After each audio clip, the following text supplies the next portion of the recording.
BC SC ST rights and రాజ్యాధికార సాధన ఉమ్మడి మహబూబ్ నగర్ జిల్లా ఆవిర్భావ సభకు వనపర్తి కేంద్రంగా జరుగుతున్న ఈ ఆవిర్భావ సభకు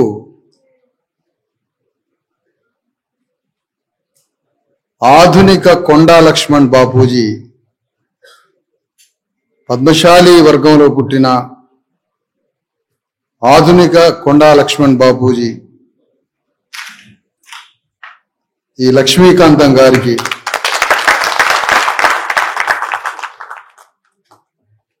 సారంగి లక్ష్మీకాంత్ ఈ వర్గాల కోసం గత 30 ఏళ్ల నుండి సుదీర్ఘ పోరాటం చేస్తూ అణగారిన వర్గాల తరఫున మహబూబ్ నగర్ ఉమ్మడి జిల్లాలో ఉన్న అగ్రవర్ణ రెడ్డి ఆధిపత్యానికి ఎదురుగా నిలబడి 3 పదుల వయసు నుంచి పోరాడుతున్న సారంగి లక్ష్మీకాంత్ గారే ఈ సభకి అధ్యక్షతకి అర్హత అని పిలిపించుకున్నాను నేను.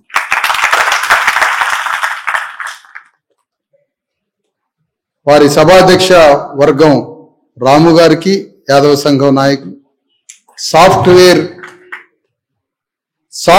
లో వారు ఇంజనీర్. సాఫ్ట్వేర్ లో కూడా కుల చైతన్యం ఉంటుందా? ఎందుకు ఉండకూడదు? తమిళనాడు బ్రాహ్మణులు,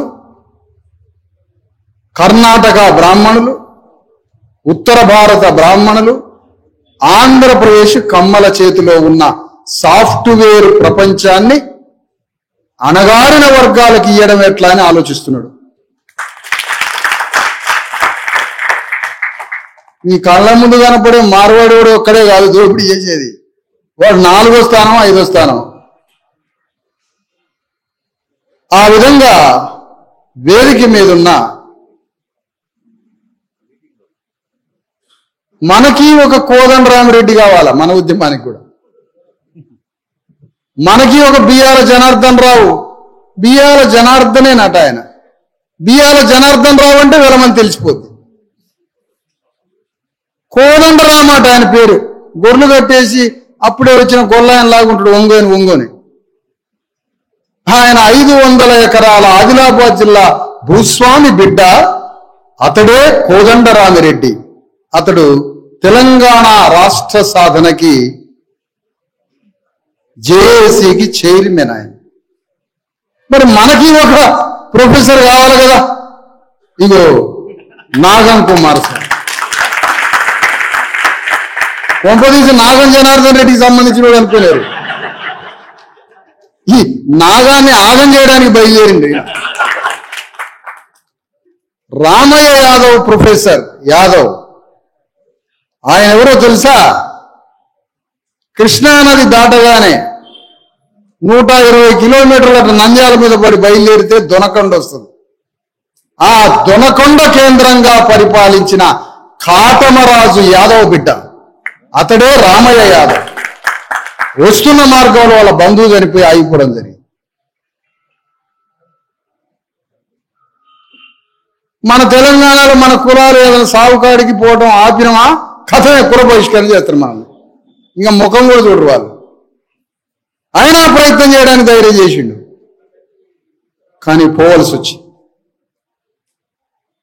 చిరంజీవులు ఐఏఎస్ గారు, వారేమో ఇక్కడికి రావాలి, నేనేమో కరీంనగర్కి పోవాలి. ఒకరం ఫోన్ చేసుకున్నాం 3 రోజుల క్రితం.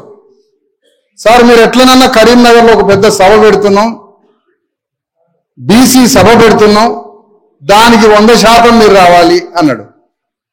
నేను వెంటనే దానికి ఏం చెప్పకుండా అదే రోజు వనపర్తిలో భారీ సభ పెడుతున్నాం, మీరు ఎట్లైనా రావాలని నేను అన్నా.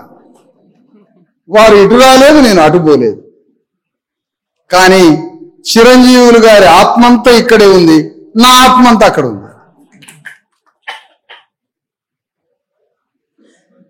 ఆ తర్వాత వేదిక మీద ఉన్నటువంటి ఈ ఉద్యమ జేఏసీ రాష్ట్ర కో కన్వీనర్లు రాసాల వినోద్ యాదవ్, రాఘవేంద్ర ముదిరాజులు, ఇంకా వేదిక మీద ఉన్నటువంటి నాయకులు, రాష్ట్ర నాయకులు, ఇంకా కార్తీక్ ఏకలవ్య వారు సాఫ్ట్వేర్ లోకమే. ఎవరి ఏకలవ్య? ఎరుకల సామాజిక వర్గంలో పుట్టిన ఒక సాఫ్ట్వేర్ ఇంజనీర్. మరి ఎరకలైన సాఫ్ట్వేర్ ఇంజనీర్ ఎట్లయిండు? భారత రాజ్యాంగ గర్భం నుంచి పుట్టిండు కాబట్టి. మరి రాజ్యాంగ గర్భం నుంచి పుట్టిన ఏకలవ్య ఏం చేయాలి ఇప్పుడు?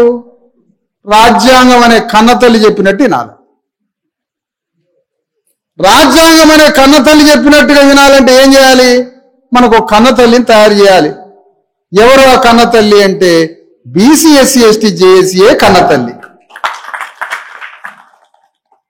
వారు ఒక్కొక్కరిని ఇసురుగా రాసిలాగా తయారు చేయడం జరుగుతుంది.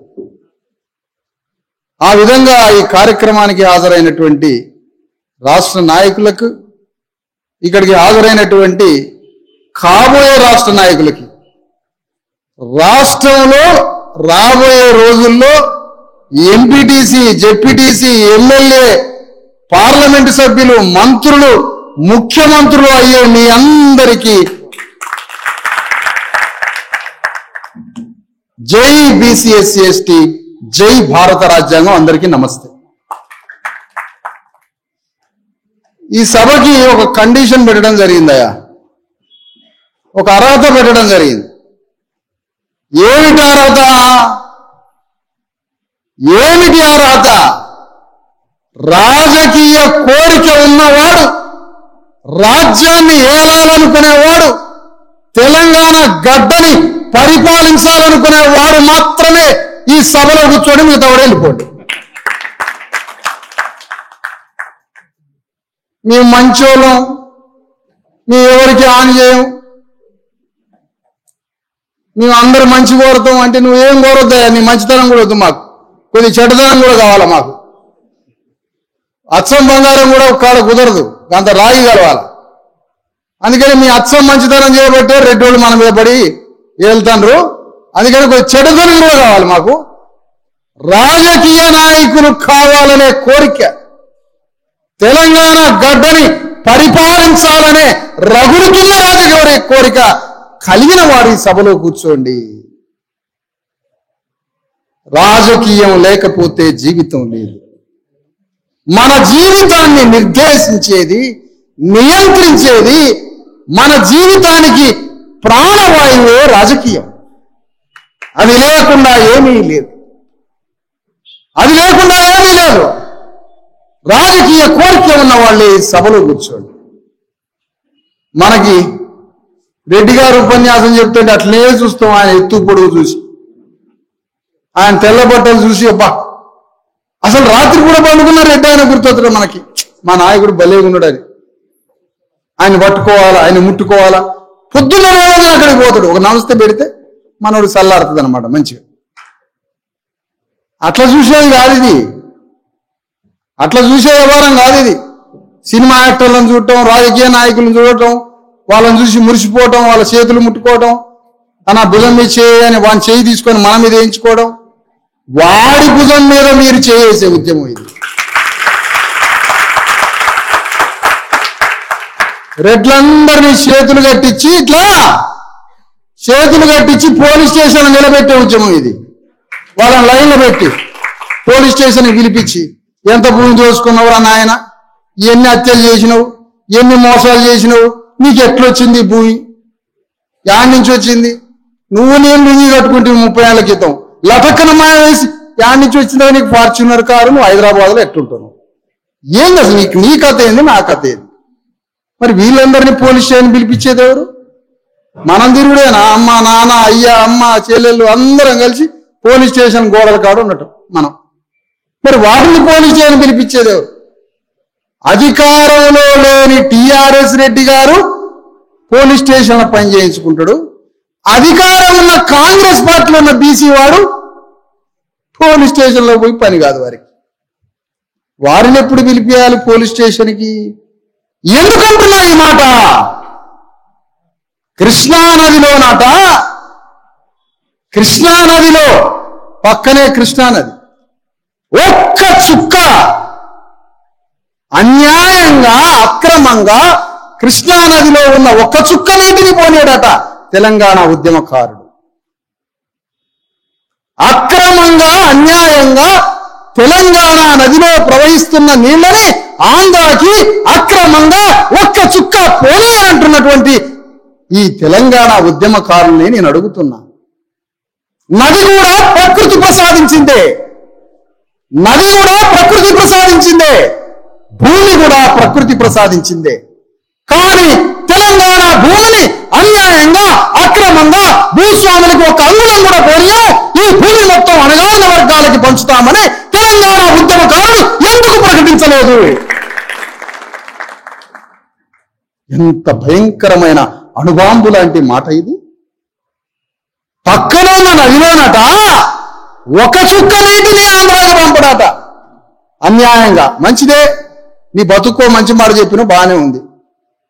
మరి తెలంగాణ భూమి భూస్వాముల దగ్గర ఎట్లా ఉంటది? దాన్ని పంచడానికి ఒక్క అంగుళం కూడా అన్యాయంగా భూస్వామి దగ్గర భూమి ఉండడానికి వీల్లేదు. సబ్బండ వర్గాలకి భూమిని సమానంగా పంచుతామని తెలంగాణ ఉద్యమకారులు ఎందుకు వాగ్దానం ఇయ్యలేదు? వాగ్దానం ఇయ్యని వాడికి సిగ్గు లేదా?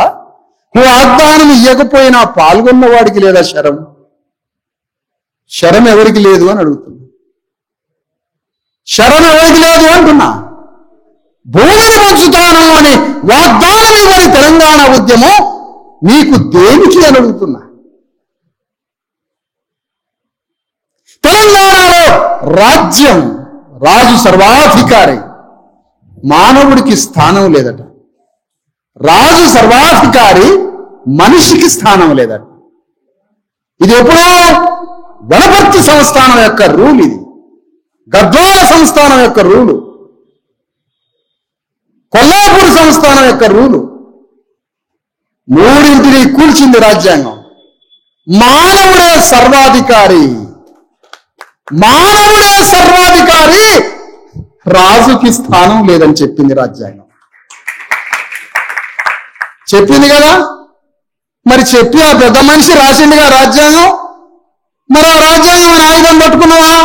అబ్బాయి ఎట్లా పెడతాం?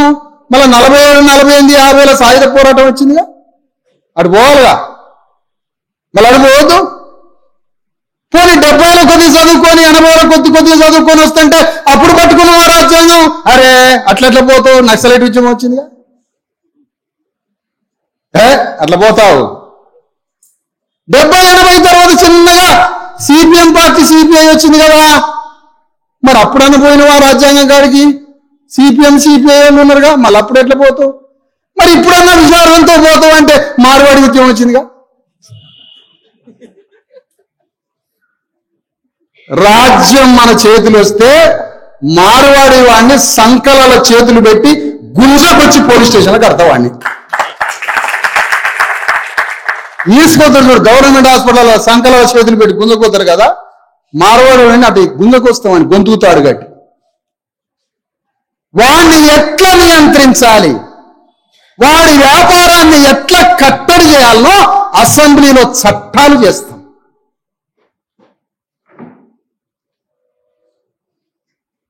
కుతిక దొరికిందిరా నాయన, రెడ్డి అయింది, ఎలమలది, గొంతు దొరికిందిరా అని కాంశీరాం బయలుదేరేసరికి ఆ ఉద్యమం బయలుదేరిందో లేదో తెలంగాణ ఉద్యమం వచ్చి.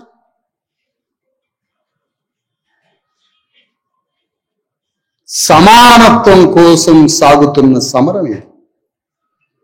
సమానత్వం నేను సృష్టించిన మాట కాదు ఇది. పరమశివుడు చెప్పింది సమానత్వం కాదా? యేసుక్రీస్తు చెప్పింది సమానత్వం కాదా? అల్లా చెప్పింది సమానత్వం కాదా? కబీర్ దాస్ చెప్పింది కాదా?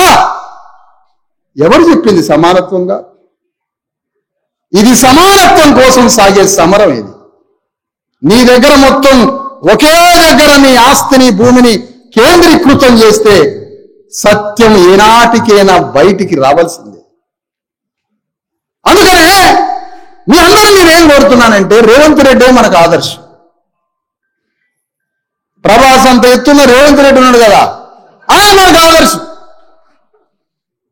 ఏం ఆదర్శం?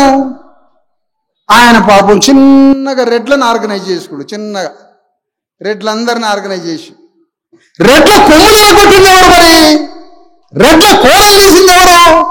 రెడ్ల ఫకర్ అనగొట్టింది ఎవరు? రెడ్ల నరం పీకింది ఎవరు? రెడ్ల అధికార మతాన్ని రోట్లేసి దంచింది ఎవరు? కేసీఆరే. కేసీఆరే పనిచేసింది. ఇది ఎవరికి అర్థం కాలే, ఇది ఎవరికి అర్థం కాలే. ఒక్క రేవంత్ రెడ్డికి అర్థమైంది. అమ్మా, రెడ్ల కొమ్మలు ఎరగొడుతున్నాడు రా, కొమ్మలు కాదు కొమ్ములు, రెడ్ల అధికారాన్ని నరుకుతున్నాడు రా, మా రెడ్లని గొడ్లగా చేసి ఒట్లు పండిస్తాడు రా. అమ్మా, దీంట్లో నుంచి రెడ్లను బయటికి గుంజాలని పథకం వేసిండు. పథకం వేసి రెడ్లను గుంజడం మొదలుపెట్టిండు. ఆడ మేధావిలాగా మాట్లాడిన ఒక ముదిరాజ్ సోదరుడు ఉన్నాడు, రేవంత్ రెడ్డి కన్నా తెలియగలడు. గుంజు, అగ్రకుల పార్టీలలో ఉన్న ముదిరాజుల మొత్తాన్ని గుంజు, రేవంత్ రెడ్డి గుంజినట్టేనే. ఇంకో యాదవ సోదరుడు ఉన్నాడు, కాటమరాజు వారసుడు. యాదవులు మాదిగోళ్ళు బావబామర్దులు, శ్రీకృష్ణుడు, ఇంకెవరు, జాంబవతి. కాటమరాజు బీర్నీడు ఇద్దరు కలిసి రాజ్యాన్ని స్థాపించారు. మాకు బంధుత్వం ఉంది, మాకు యాదవులకి, యాదవులైన మాకు మీకు బంధుత్వం ఉంది. మీకు మాకే కాదు, తెలంగాణ గడ్డ మీద రెడ్డి, వెలమ, కమ్మ, కరణం, పటేలు తప్ప సబ్బండ కులాలంతా అక్క, బావ, అన్న అని పిలుచుకుంటారు. దాన్ని అంతా వరసలతో పిలుచుకుంటాం. తెలంగాణ గడ్డ మీద 3 కోట్ల మంది బీసీ, ఎస్సీ, ఎస్టీలు కలిసి భోంచేస్తే 24 గంటల రాజ్యం వస్తుంది.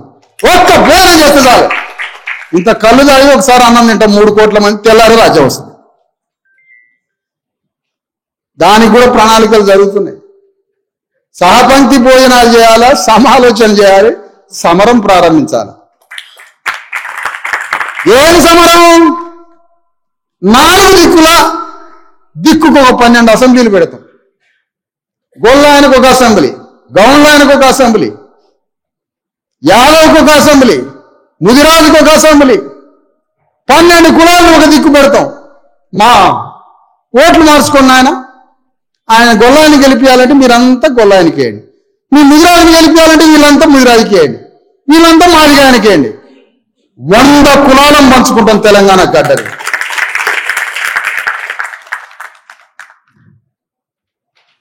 రాజ్యం ఒకటి సొత్త అంటున్నా. మీ సొత్త తెలంగాణ కాదు, భూప్రపంచం మీద పచ్చి అబద్ధాలు, పచ్చి బోకర మాటలు, పచ్చి లంగా మాటలు చెప్పి అతిపెద్ద అద్దాల మేడగట్టుకున్న అబద్ధాల కథానాయకుడే కేసీఆర్.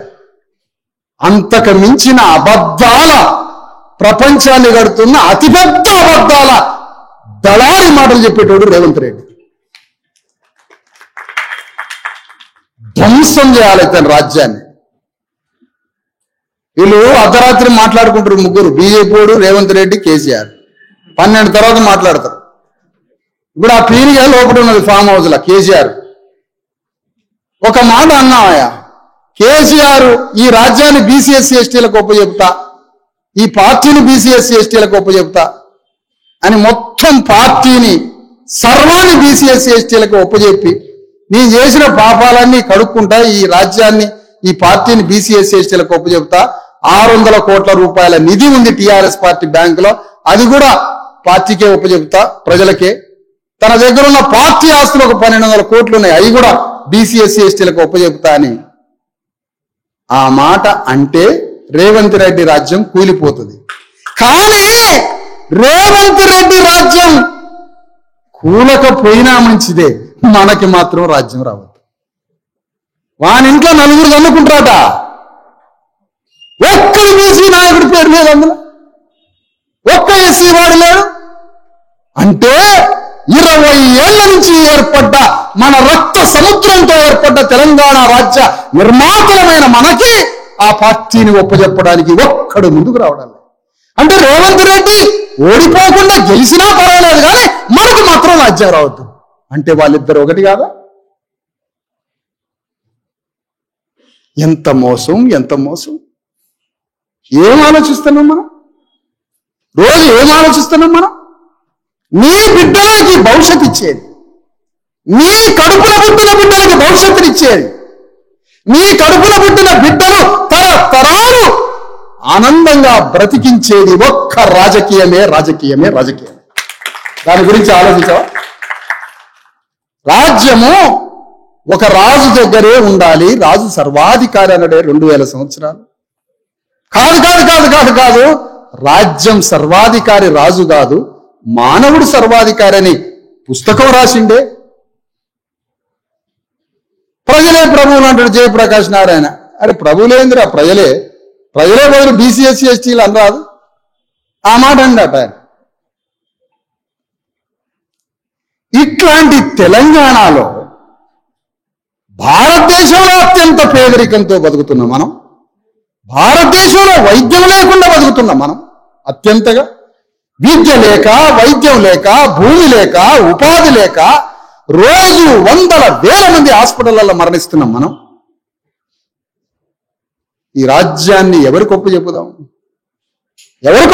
రాబోయే 3.5 ఏళ్లలో ఏం ఆలోచిస్తున్నాం మనం? మన పనేంటి? రోజువారి పనేంటి మనది? రేపు నిర్ణయం తీసుకోబోతున్నాం. ఒక ముదిరాజు రాజకీయం చేయకుండా ఊరికి ఇంట్లోనే ఉంటే నీ ఇంటి ముందుకు వచ్చి ధర్నా చేస్తాను, బయటకు వస్తావా రావా రాజ్యానికి? నువ్వు రాజ్యం కోసం బయటికి రాకపోతే నువ్వు చుట్టాలని, వాళ్ళని, వీళ్ళని, బంధువులని, సావులని, పెళ్లిళ్ళని, దినాలని 24 గంటలు 360 రోజులు నువ్వు చుట్టాల కోసం తిరిగితే కుదరదు. అంటే భూమి లేదు, సంపద లేదు, వైద్యం లేదు, సచ్చేది దాని వల్లనే దినానికి పోయేది నువ్వే. మళ్ళా మనమే హంతకులం. రాజ్యం మన బిడ్డలకి ఇవ్వనంత కాలం మన బిడ్డల్ని చంపే హంతకులం మనమే. నువ్వు రాజ్యమే నీ బిడ్డలకి. బంతి పువ్వులాగా, పసుపు కొమ్ములాగా తేలుతాడు రెడ్డి ఆయన. నల్లగా పీనిగల్లాగా తయారవుతున్నాం మనం. ఏమైతుంది రాజ్యం? తిండి లేదు, పౌష్టికాహారం లేదు. 40 గ్రాముల ప్రోటీన్ కావాలా ఒక మనిషికి, 50 గ్రాముల ప్రోటీన్ కావాలా? నీ బొంద మనం తినే తిండిలో 5 గ్రాముల ప్రోటీన్ లేక ప్రతి ఆర్గాన్ కుళ్ళిపోయి వాసి ఆ ఆర్గాన్స్ అన్ని కుళ్ళి కృషించి అనారోగ్యాల పాలే హెచ్చరే పట్టుకొని మళ్ళీ రెడ్డి గారు హాస్పిటల్ తిరుగు. వీడు ఎప్పుడు రెడ్డి గారు హాస్పిటల్కి వస్తాడు కానీ వాడు ఎదురు చూస్తాడు. ఎందుకంటే ఊళ్ళు ఉన్నాయని పంపుతాడు రెడ్డి గారు హాస్పిటల్కి, నువ్వు పోయిరా అని. నువ్వు హాస్పిటల్ పోయి నీ అరెకరం అమ్మితే వాడు కొందామని చూస్తాడు. ఎట్లా భూములు ట్రాన్స్ఫర్ అయితేనే? దీనికి పరిష్కారం ఏంటి? ఎవరికన్నా మానవత్వం ఉందా? రాజ్యం ఒకటి గుప్పిట్లో ఉంటుందా? అధికారం ఒకరి చేతిలో ఉంటుందా? ఏ దేశంలోనైనా ఉందా? ప్రపంచమంతా మారుతుంటే భూస్వాములు, పెద్ద పెద్ద పెట్టుబడిదారులు అందరూ దారిస్తుండ్రే అణగారిన వర్గాలకి, పీడితులకి, కార్మిక లోకానికి. ఇక్కడ ఎందుకు దారి చేయట్లే? దేనికి దారి చేయట్లే? ఒక రేవంత్ రెడ్డి పుట్టినప్పుడు, నెల రోజుల పుట్టినప్పుడు, రేవంత్ రెడ్డి అనే శిశువు తల్లి నుంచి జన్మించగానే ఒక మంగళ తల్లి వచ్చి ప్రసవం చేసింది రేవంత్ రెడ్డికి.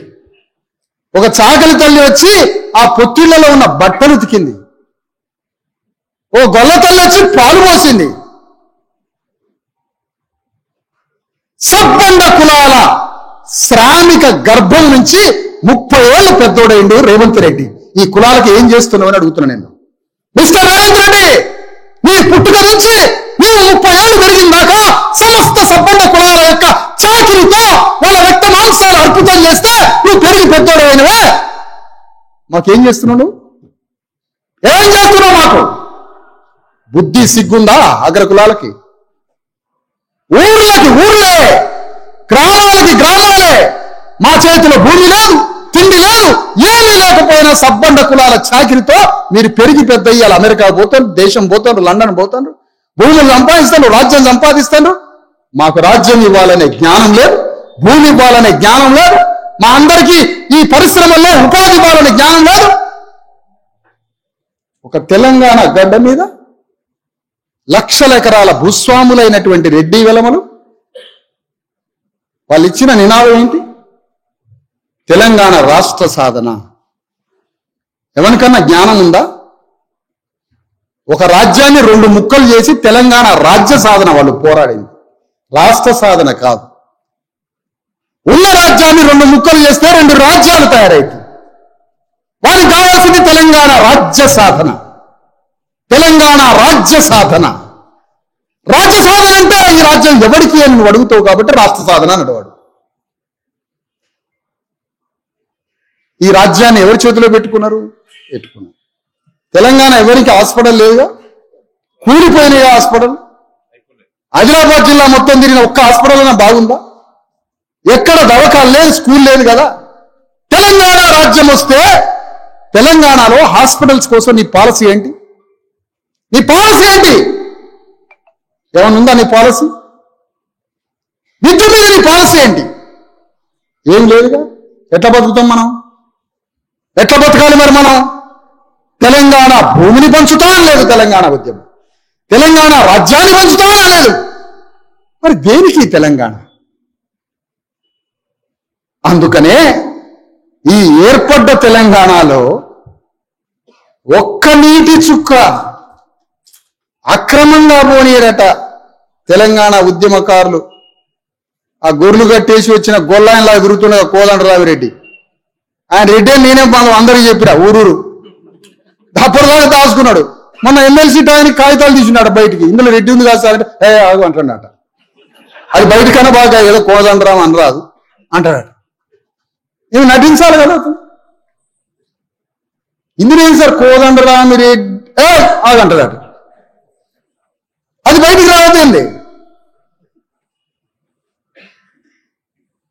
కోదండరామిరెడ్డి తెలంగాణ పక్కన ఉన్నటువంటి కృష్ణానదిలో ఒక్క చుక్క అక్రమంగా ఆంధ్ర పాలకులకి పోనివ్వము.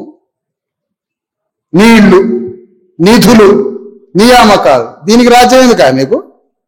జీవో చాలుగా దీనికి జీవో సరిపోదుగా. శ్రీకృష్ణ కమిషన్లో కమిషన్ వేసి కమిటీ వేసి తిరుగుతుంది.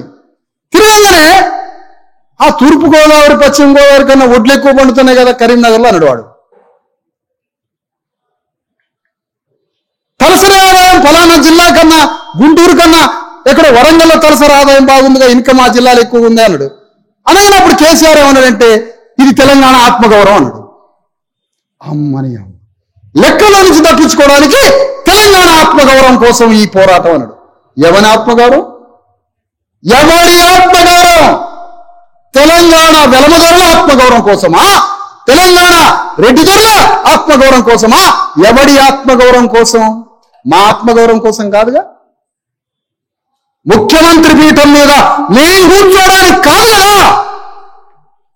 అణగారిన వర్గాలకి రాజ్యమిచ్చే మాట ఎందుకు మాట్లాడలే? ఒక వెలమదొరని దింపడానికి బయలుదేరిన రెడ్డి దొర, ఒక వెలమదొరని దింపడానికి బయలుదేరినటువంటి రేవంత్ రెడ్డి తాను బహిరంగంగా రెడ్డి రాజ్యాన్ని స్థాపిస్తానని బయలుదేరి ఒక్కళ్ళకి గాని అనుమానం గాని ప్రశ్న గాని తిరుగుబాటు గాని మనకి నుంచి రాలే. ఏమిటిది?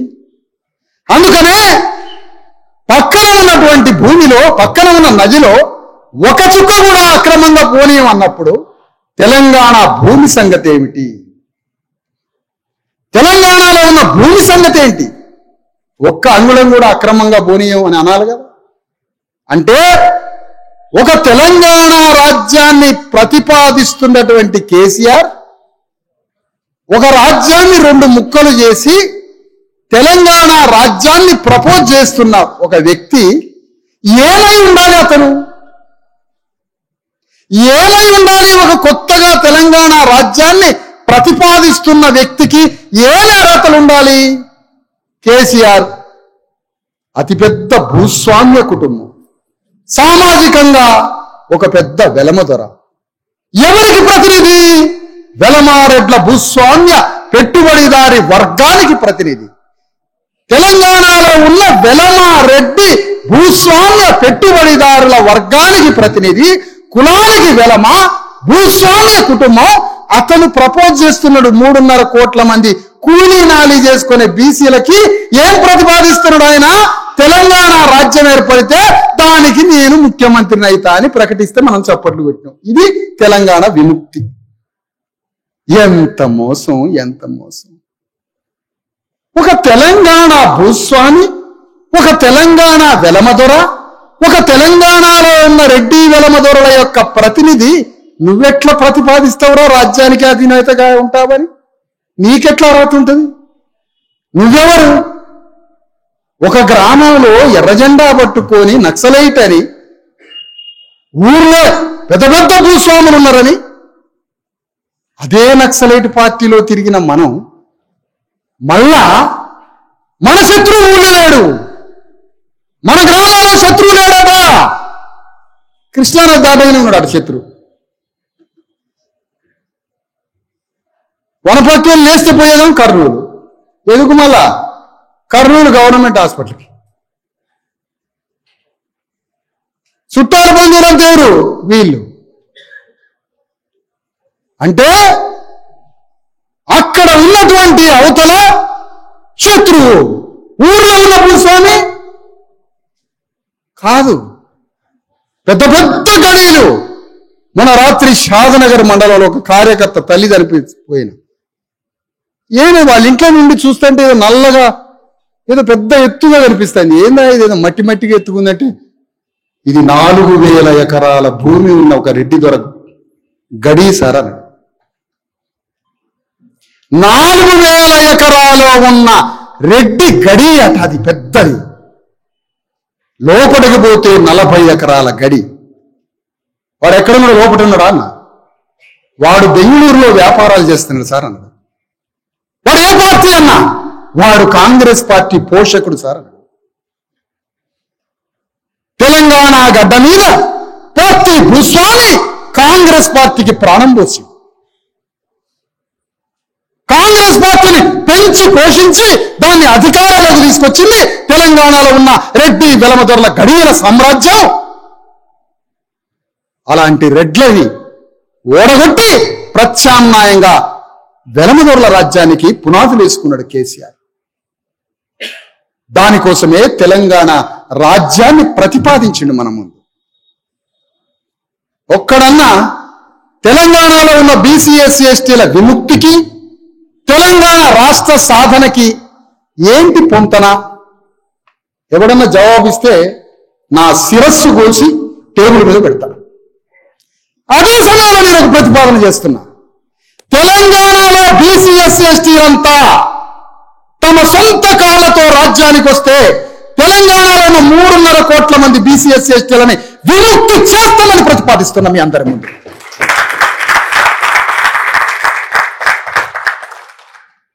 రెవెన్యూ ఎవరి కంట్రోల్ ఉంటుంది? State government control. భూమిని పంచి పారేస్తాం. భూమి ఉందానే అందరికీ? 1 ఎకరంలో 4 ఎకరాల భూమిగా మారుస్తాం. లేయర్స్, ఇజ్రాయెల్ టెక్నాలజీతో. జ్ఞానం ఉంటే, సృజనాత్మకత ఉంటే, మానవత్వం ఉంటే ప్రతి సమస్యకి పరిష్కారం దొరికిద్దిరా బడ్డు.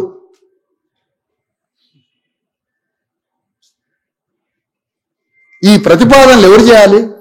ఈ పనంతా ఎవరిది? ఇగో ఈ చదువుకున్న బుద్ధిజీవుల్ని. మనమే మన తల్లుల్ని, తండ్రుల్ని, పేదలని, మన ఇంటికాడ దగ్గర ఉన్నటువంటి భూమి లేక, తిండి లేక, వైద్యం లేక, ఏమీ లేక, జ్ఞానం లేక అమాయకంగా ఇండ్ల దగ్గర ఉన్నటువంటి అమాయక ప్రజల్ని మార్చాల్సింది ఈ చదువుకున్న బుద్ధిజీవుల మనమే. సేవ చేస్తా సార్ అంటాడు ఒక. నేను సోషల్ వర్కర్ అంటాడు. ఏం సోషల్ వర్క్? సోషల్ వర్క్ కాదు ఇది. సోషల్ వర్క్ కాదు ఇది. రాజకీయం. రాజకీయం. నేను 8 గంటలకే స్విచ్ ఆఫ్ చేస్తా ఫోన్ అంటే నువ్వు రాజకీయం ఎట్లా చేస్తావు? 24 గంటలు ఫోన్ ఆన్లో ఉండాలా? 24 గంటలు ఫోన్ ఆన్లో ఉండాలి నీది. రాజకీయం, పాలిటిక్సే సమాజాన్ని మార్చేది రాజకీయం. అందుకనే తెలంగాణ గడ్డ మీద దుఃఖం ఒక్కటే పొంగి పొర్లింది.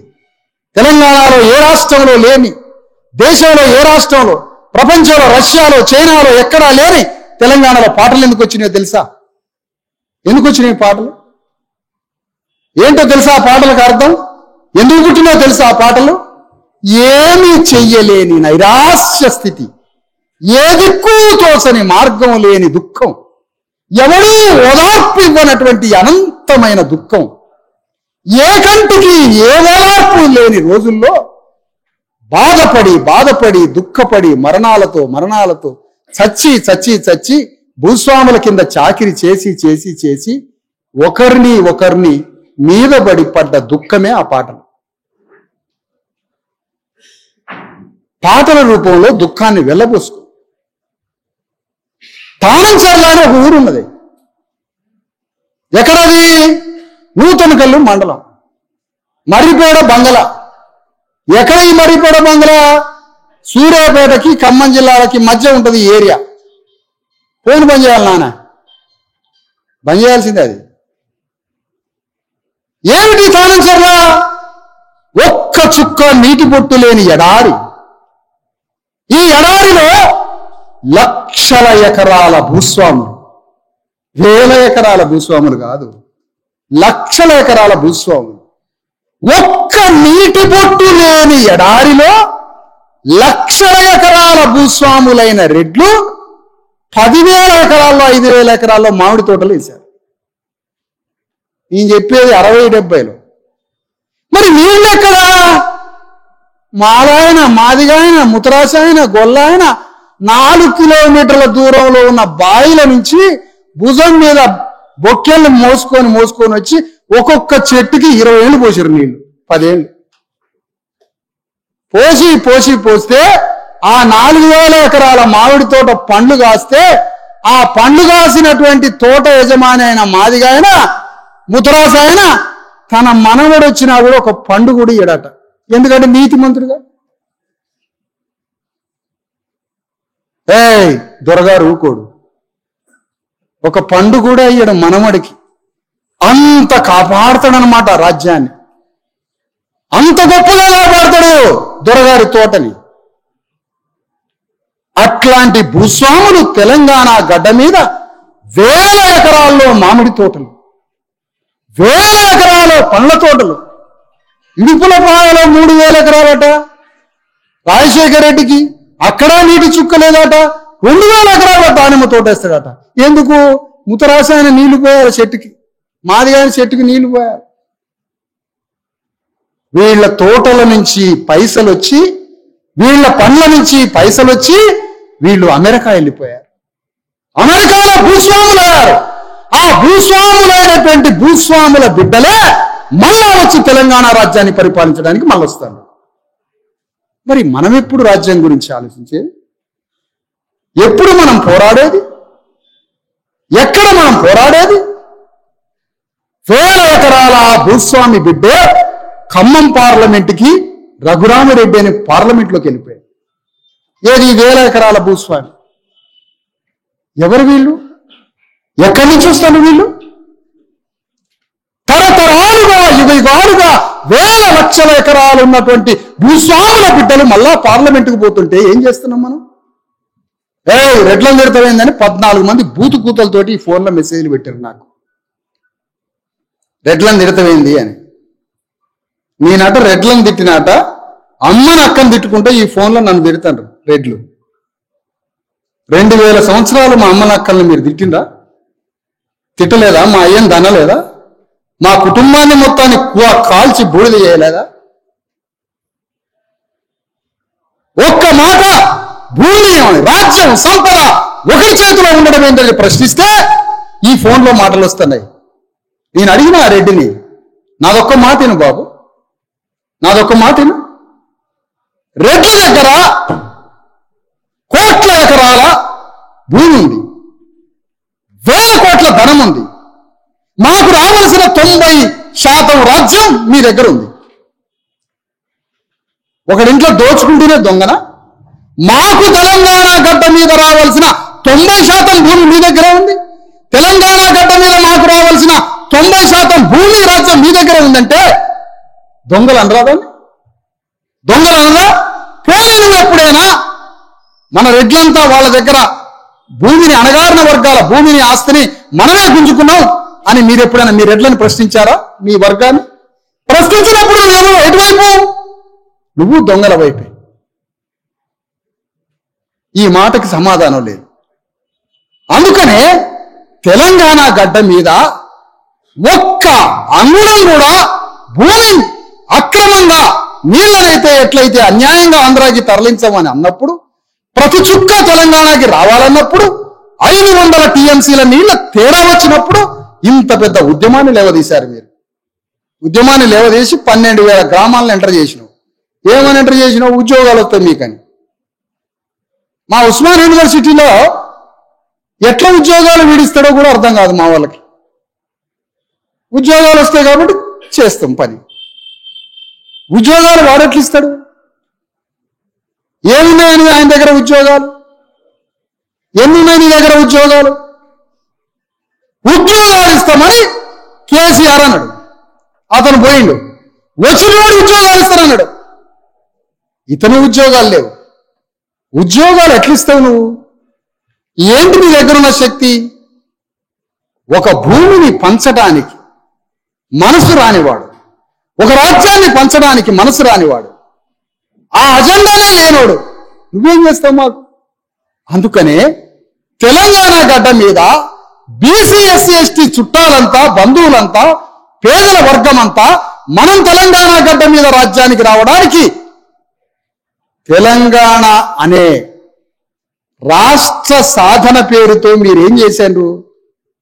ఆంధ్రప్రదేశ్ని గొడ్డలతో 2 ముక్కలు చేస్తే తెలంగాణ రాజ్యం వస్తుంది. ఆ తెలంగాణ రాజ్యం వెలమారెడ్డి ధరలు పరిపాలించాలి. ఆ విధంగా మీరు రాజ్యాన్ని ఏర్పాటు చేసుకున్నారు. దానికోసం తెలంగాణ జేఏసీ అని పెట్టుకున్నారు. జేఏసీ ఉద్యమం చేసింది. ఆ ఉద్యమం ద్వారా తెలంగాణ రాజ్యం వచ్చింది. వచ్చిన రాజ్యంలో బీసీ ఎస్సీ ఎస్టీలకి మన రాజ్యం రావడానికి మనం జేఏసీ పెట్టినాం. చేయండి పని చేయండి. ఏం పని? తెలంగాణలో బీసీ ఎస్సీ ఎస్టీలకి విప్లవం వస్తుంది. కమ్యూనిస్ట్ పార్టీలో విప్లవం రాలే. ఎందుకంటే దానికి రేట్లే ఒక గ్రామం నుంచి వచ్చిండు ఒక పెద్ద మనిషి. ఆయన నన్ను యూట్యూబ్లో చూసిండట. నేను యూట్యూబ్లోనే మాట్లాడే వ్యక్తిని కాదు. నేను ఉద్యమం చేస్తుంటే ఈ ఉద్యమాన్ని ఎవరో యూట్యూబ్లో పెడతాను. ఎంత తేడా ఉందన్న? నేను ఎప్పుడన్నా ఉత్తగానే యూట్యూబ్లో నిలబడి మాట్లాడినా ఒక ఫోటో చూపియండి, ఒక్కడు చూపియండి. నేను జనంలో విప్లవాన్ని సృష్టిస్తున్నా. దాన్ని మీలాంటి మిత్రులు ఎవరో యూట్యూబ్లో పెడతాను. యూట్యూబ్లో అద్దాల కాడ ఫోటోలు పెట్టుకొని నిలబడి చెప్పేటోడు వేరే ఉన్నాడు, వేరే ఉంటారు వాళ్ళు. ఇప్పుడు జరగాల్సింది ఏమిటి? యూట్యూబ్ కాదు, దీంట్లో ఉన్న ఉద్దేశాన్ని గ్రహించండి. ఏమి ఉద్దేశం? తరతరాలుగా యుగయుగాలుగా తెలంగాణ గడ్డ మీద ప్రపంచ భూగోళ చరిత్రలో రష్యాలో లేని భూస్వాములు, చైనాలో లేని భూస్వాములు, యూరప్ ఖండంలో లేని భూస్వాములు, జపాన్లో లేని భూస్వాములు, 250 దేశాల్లో లేని ఎక్కడా లేని భూస్వామ్య వ్యవస్థ ఒక్క తెలంగాణ గడ్డ మీదనే ఉంది. ఆ భూస్వామ్య రెడ్డి, వెలమ, కరణం, కాపు, పటేలు దొరల కింద నలిగిపోయిన మన తాతలు, తండ్రులు మన రక్తాన్ని తర్పణం చేసి మనమే చచ్చిపోయిన వాళ్ళ దగ్గర మొదటిసారిగా రాజ్యాంగ ఆయుధాలు పట్టుకొని తెలంగాణలో బీసీ ఎస్సీ ఎస్టీలందరినీ 3.5 కోట్ల మందిని ఈ భావజాలంతో ఒక్కటి చేస్తే, ఆ ఒక్కటి చేసిన భావజాలాన్ని నిర్మించే కథానాయకుడు ఎవరైనా మీలో పుడితే, ఆ భావజాలం ఒక్కటి చేసి ఆ సమాజాన్ని ఒక్కటి చేసి అందరినీ రోడ్డు మీదకి తీసుకొచ్చి వాళ్లతో పోరాటాన్ని బయలుదేరించే కథానాయకుడు మీలో పుడితే మీరే ఎంపీటీసీలు, పార్లమెంటు సభ్యులు, ఎమ్మెల్యేలు. దానికోసం పెట్టినాం అన్న. ఇది దానికోసం పెట్టినాం. ఇది మా కేసులైనవి, మీ కేసులలో పోయినాం. తెలంగాణ నా దగ్గర 150 కేసులైనవి. అది కాదు ఇది. నువ్వు ఇదిని అబ్బా ఏమి తత్వం వచ్చిందిరా ఇది. అరే నీ అమ్మ, తెలంగాణ వాదంతో వాడు ఈ వాదాన్ని మన ఊళ్ళో అంటించి, మన ఊళ్ళో నిప్పు పెట్టి తెలంగాణ వాదం అని సత్తున వాడు పార్లమెంట్లోకి వెళ్ళిపోయాడు. అట్లనే ఏమి మాస్టర్ బ్రెయిన్ రా మన నాయకులది. బీసీ ఎస్సీ ఎస్టీ వాదం కూడా తీసుకొచ్చిర్రా రెడ్లని వెలమదొరల రాజ్యాన్ని కూల్చడానికి. ఈ వాదాన్ని కూడా మన ఊళ్ళలో నిప్పు పెడితే మన ప్రజలందరూ రాజ్యానికి వస్తారని అర్థం చేసుకోవడానికి పెట్టిన ఈ సంఘాన్ని. నాయకులు కావడానికి మన అయ్యని మా తాతని కొట్టిన వాళ్ళు ఉన్నారు కదా రెడ్లు వెలమదొరలని, లుంగిల మీదనే ఈడ్చుకొచ్చి పోలీస్ స్టేషన్ నిలబెడదామని. మనోడు లుంగి ఊడిపోతూనే ఉంటుంది, పోలీసు వాడు గుంజపోతూనే ఉంటాడు మన అయ్యని.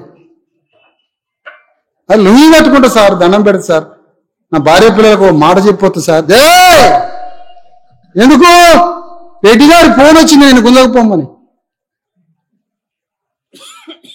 రెడ్డి గారికి ఫోన్ వచ్చింది పోలీసు ఆయనకి.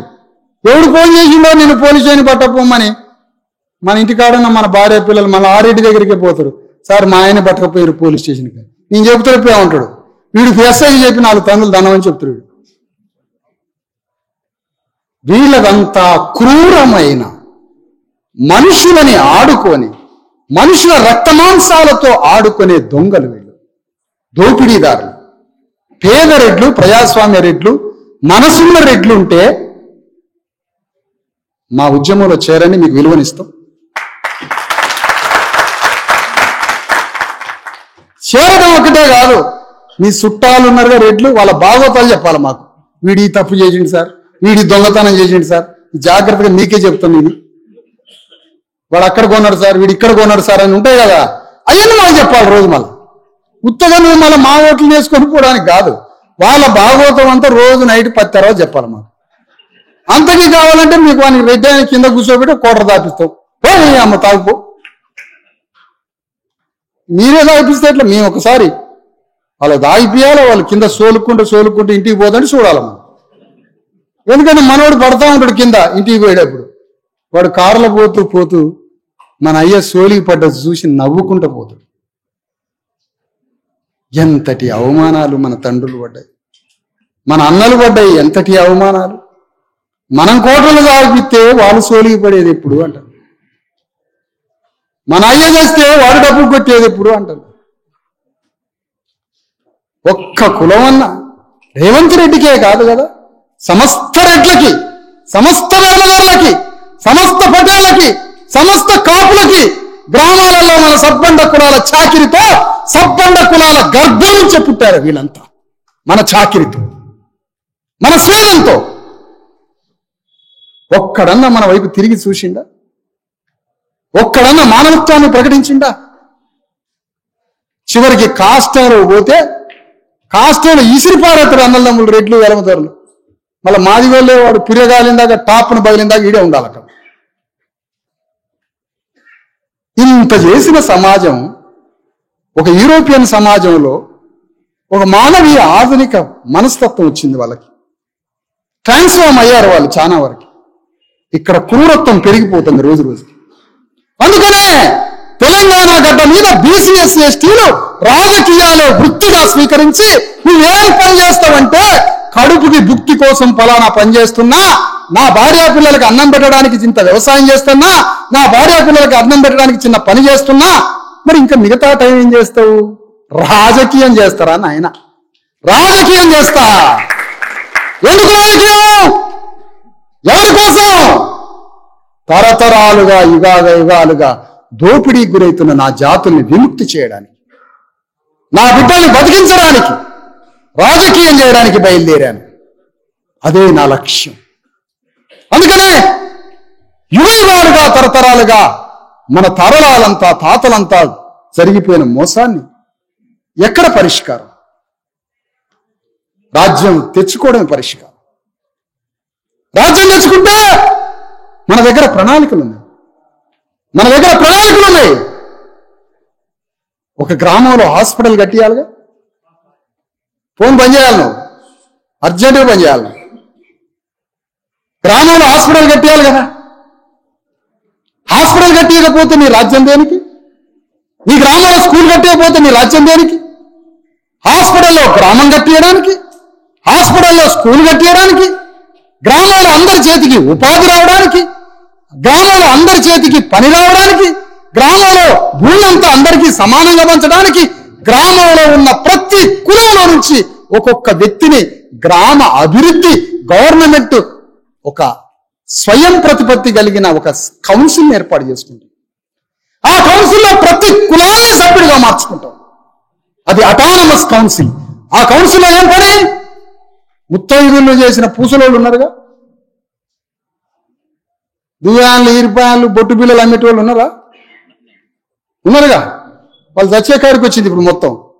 వాళ్ళు కూడా కౌన్సిల్లో సభ్యుడిగా ఉంటారు. ఊరు మొత్తాన్ని ముత్తైదులు చేసినారు.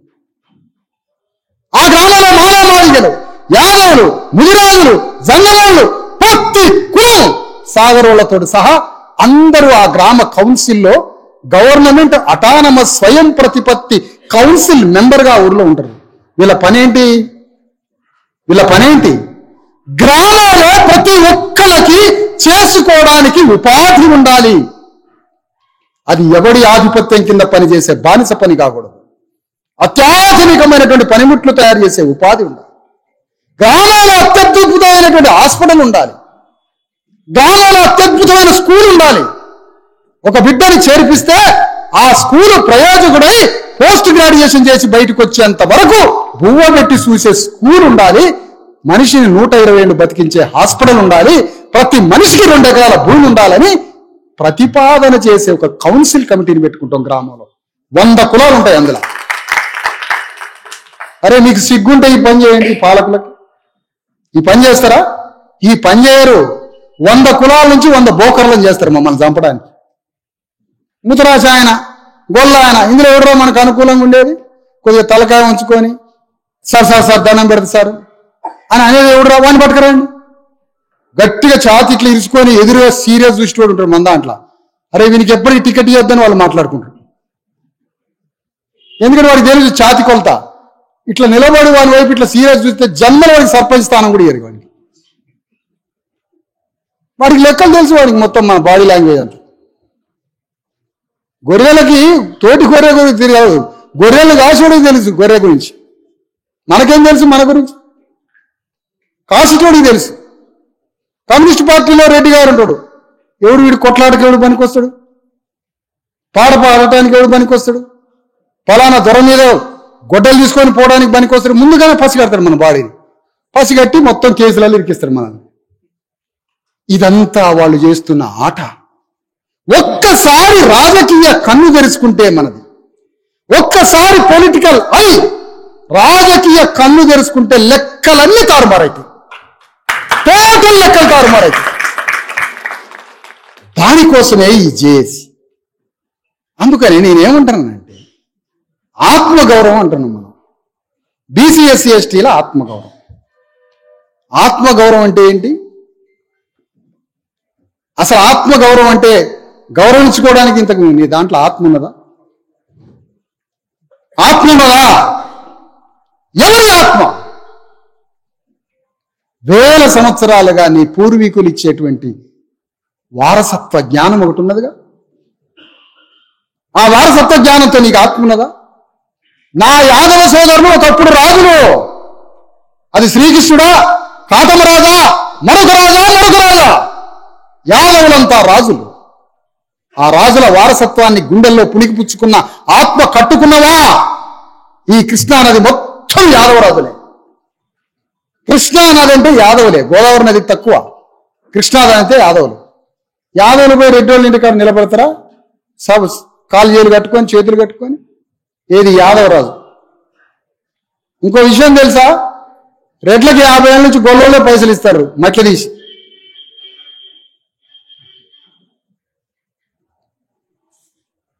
ఇలాంటి యాదవులు తమ పూర్వీకులు రాజవంశము, ప్రపంచానికే జ్ఞానం ఇచ్చిర్రు యాదవులు, ప్రపంచాన్ని పరిపాలించిర్రు రాజులు.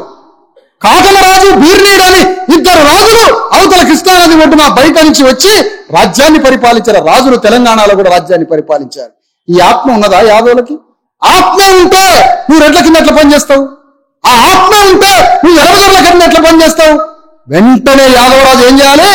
రాజ్యాంగం ఇచ్చిన ఆయుధంతో రెడ్డి ఎక్కడ పోటీ చేస్తే ఎదురుగా నిలబడి గుండెల మీద దిన్ని నువ్వు ఎమ్మెల్యే స్థానం సంపాదించాలి. ముదిరాజు అక్షరం ముక్క లేని పండగ సాయన్న రాజ్యానికి వచ్చాడు. రాజ్యం తీసుకురావడానికి పోరాటం చేసి రెడ్ల చేతిలో బలిపోయి కుట్రలకి బలైపోయి చచ్చిపోయాడు. నీ తండ్రి అయినటువంటి పండగ సాయాన్ని చంపినటువంటి రెడ్డి రాజ్యానికి నువ్వు ఓటేస్తావు. ఆత్మగౌరవం శత్రువెవడో మిత్రుడెవరినో తెలియజెప్పింది. మరి పండగ సాయన్న రాజ్యం కావడానికి ముదిరాజులు ఏం చేస్తాను? రెడ్ల దగ్గర పనిచేస్తాను, రావుల దగ్గర పనిచేస్తాను. పోనీ పనిచేసిన ఏమైనా సత్యాన్ని తెలుసుకున్నావో? అది లేదు. ఒక్కొక్క కులం బానిసలుగా మారిపోయారు. ఈ కులాలన్నింటినీ ఒక్కటి చేయొద్దు. 24 గంటలు, ఒక 8 గంటలు దీని మీద టైం కేటాయించుద్దామా? 8 గంటలు కేటాయించి మన వాళ్ళందరినీ పోగేసి రాజ్యానికి వస్తే తెలంగాణ భూమిని 24 గంటల బంచి పారేస్తాం.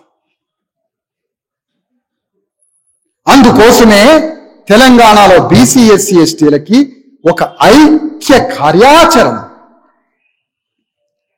తెలంగాణ బీసీ ఎస్సీ ఎస్టీలకి ఒక ఐక్య కార్యాచరణ. ముస్లింలు ఉంటారు, వాళ్ళంతా 90% బీసీలలో ఉన్నారు.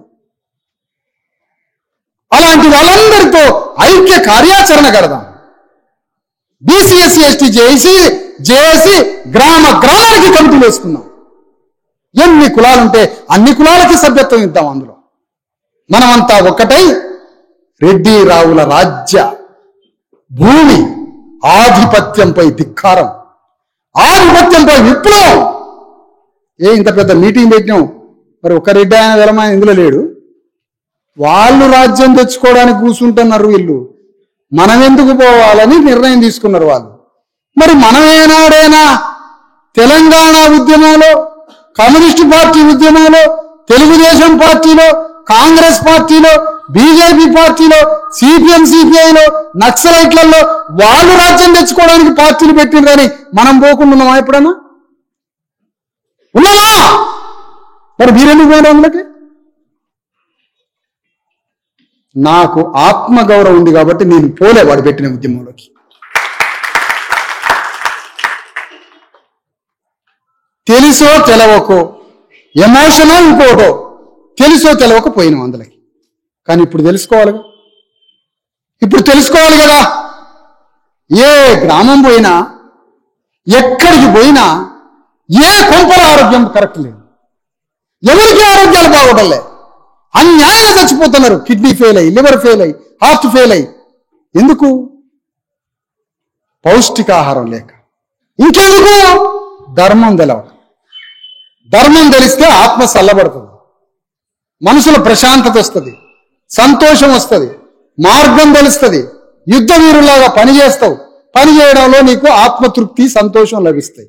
ఆత్మతృప్తి, సంతోషం లేనివాడికి బీపీ వస్తుంది, షుగర్ వస్తుంది, లోపల ఆర్గాన్స్ దెబ్బతింటాయి, అనారోగ్యం పాలవుతాడు, సర్వనాశనం అయిపోతుంది.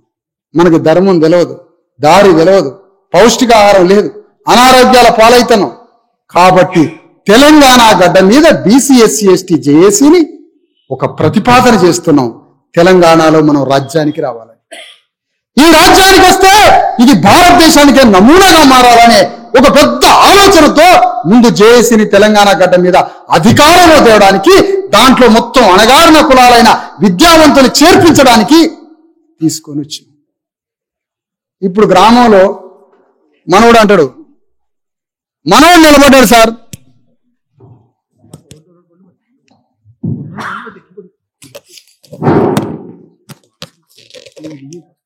మనోడు పోటీ చేసినా మనోడికి ఓటేయడు సార్ అని ఇక్కడ అందరు. మనోడు పోటీ చేసినా మనోడికి ఓటేయరు సార్ అని. వేయరు. మరి వేయరు. ఎందుకు వేయరు? మనోడంటే ఉత్త కులం సర్టిఫికెట్లోనే మనోడా? ఉత్త కులం సర్టిఫికెట్లోనే మనోడా అంటున్నా. మనోడికి ఓటేయరు. ఎప్పుడు వేస్తారు మరి ఓటు? ఫలానా రెడ్డి గారి మీద, ఫలానా గొల్లాయన్ని ఆ గ్రామంలో ఒక నాయకుడిగా ప్రపోజ్ చేస్తున్నాం మనం. నాయకుడిగా ప్రపోజ్ చేసి ఆ గ్రామంలో, ఆ మండలంలో నీ అణగారిన బీసీ ఎస్సీ ఎస్టీ ప్రజలందరికీ నువ్వు హీరోలాగా నిలబడాలి. కథానాయకుడిలాగా నిలబడాలి. తెలంగాణ ఉద్యమం ద్వారా ఏం చేసిండు కేసీఆర్? కాంగ్రెస్ పార్టీ వెళ్తుంది తెలంగాణలో, కాంగ్రెస్ పార్టీ వెళ్తుంది. ఆ ఏలుతున్న కాంగ్రెస్ పార్టీకి అభిముఖంగా ఆ గ్రామంలో ఒక నాయకుడిని పెట్టిండు కేసీఆర్. అతనందరినీ పోగేసిండు జనాన్ని తెలంగాణ ఉద్యమం పేరుతో. 10 సంవత్సరాలు పోగేసిండు. అబద్ధాలాడో, డ్రామాలు చెప్పో, 10 రూపాయలు ఇచ్చో, ట్రాక్టర్ ఇచ్చిచో, లారీ ఎక్కిచ్చో, కోటర్ పోసో, మొత్తానికి జనమందరితోటి కాంటాక్ట్ లో ఉండి ఉద్యమాన్ని నిర్మించి ఆ ఉద్యమం నుంచి ఆ ఊర్లో ఉన్న కాంగ్రెస్ పార్టీ వాడికి ఎదురుగా నిలబడ్డాడు. ఆ ఎదురుగా నిలబడి యుద్ధం చేసిన తరువాత అతను నాయకుడే. మనమేమంటున్నాం? సార్ బీసీ వాడిని పెట్టినాం సార్, ఒక్కడు మనోడు బీసీ వాడు ఓటేయలేదు అంటాడు. ఉత్తనే పోటీ చేస్తాడు మనోడు. జనంతో సంబంధం లేవు, జనానికి రక్షకుడుగా లేడు, రెడ్ల మీద వెలమదొరల మీద యుద్ధం లేదు, ప్రజలకు అండగా పోరాటం లేదు. ప్రజలకు సమస్యలు వస్తే ఎంఆర్ఓని కలెక్టర్ని బజార్లకి గుంజి నా ప్రజలకి సేవ ఎందుకు చేయరవరా అని కలెక్టర్ మీద యుద్ధం చేసిన నాయకుడు లేడు మన దాంట్లో. ఈ పని చేయి, అక్కడున్న ప్రభుత్వ యంత్రాంగం మీద నా ప్రజలకి నువ్వు ఎందుకు చేయట్లేదని ప్రభుత్వం మీద పోరాటం చేయి. అక్కడ ఉన్న రెడ్డి మంత్రాంగం, వెలమదొరల మంత్రాంగం మీద పోరాటం చేయి. నువ్వు నీ ప్రజలకు అండగా ఉండడానికి హాస్పిటల్కి పో, నీ ప్రజలకు అండగా ఉండడానికి పోలీస్ స్టేషన్కి పో. నీ ప్రజలకి అన్యాయం చేసిన రెడ్డి గారి గల్లా బట్టి బజార్లకు ఇడ్చుకొని రా. నువ్వు హీరో అయితే ఓట్ల వర్షం కురుస్తుంది నీ మీద. ఈ పని చేయకుండా ఆయన ముసలాశాన్ని పెట్టినాం సార్, ఇంకా చెప్పిన నా కొడుకులు ఎవరు ఓటేయలే. ఏం మాటలు? యుద్ధం చేయాలా, క్షత్రియులాగా మారాల మనం. అప్పుడు యుద్ధం పదునెక్కుద్ది. అప్పుడు ఓటనే గాయలోని గాండ్రగొడ్డలి నూరి 2000 సంవత్సరాల వెలమారెడ్డి రాజ్యాన్ని పోతురాజు నరికినట్టుగా నరికి పారేయచ్చు ఈ రాజ్యాన్ని. ఇది మనం చేయాల్సిన పని. ఈ పని చేయకుండా ఉత్తర బీసీని పెట్టినాం సార్, ఆడ ఉత్తర ఎస్సీని పెట్టినాం సార్, మనోళ్ళు ఓట్లు వేయలేదు సార్ అంటే కుదరదు. రాజకీయం చేయాలా? నువ్వు రాజకీయం చేయకుండా ఎవరితో మాట్లాడకుండా కుర్చీలో కూర్చొని సాయంత్రం బోధిని 7 నుంచి 12 దాకా యూట్యూబ్ చూసినాం అనుకో, ఇక మన బొందల ఖాయం ఖచ్చితంగా అయిపోతుంది. మనం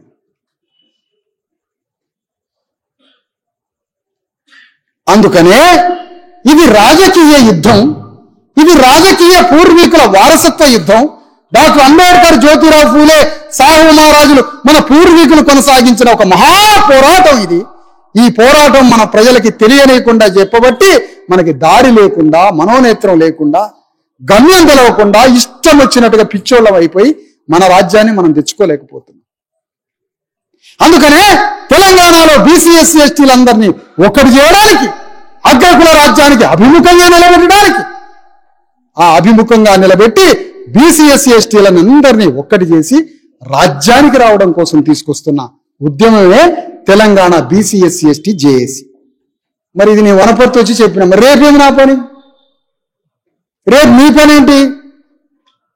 మరి నా పని ఏంటి, నీ పని ఏంటి? నాకు రేపు ఎక్కడో తెలుసా పని? ఇప్పుడు నేను కృష్ణానది ఒడ్డునున్నా, రేపు గోదావరి నది ఒడ్డుకు పోతున్నా జగిత్యాలకి. ఎందుకు?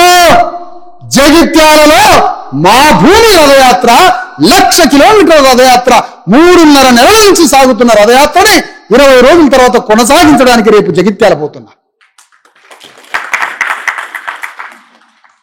అక్కడ కూడా నా గొల్లోళ్ళకి, నా యాదవులకి, ముదిరాజులకి, సాకలోళ్ళకి, మంగళోళ్ళకి, మేఘరోళ్ళకి, కుమ్మరోళ్ళకి, సమస్త సబ్బండ కులాలైన మన చుట్టాలందరికీ రాజకీయ జ్ఞానం నేర్పడానికి పోతున్న రేపు.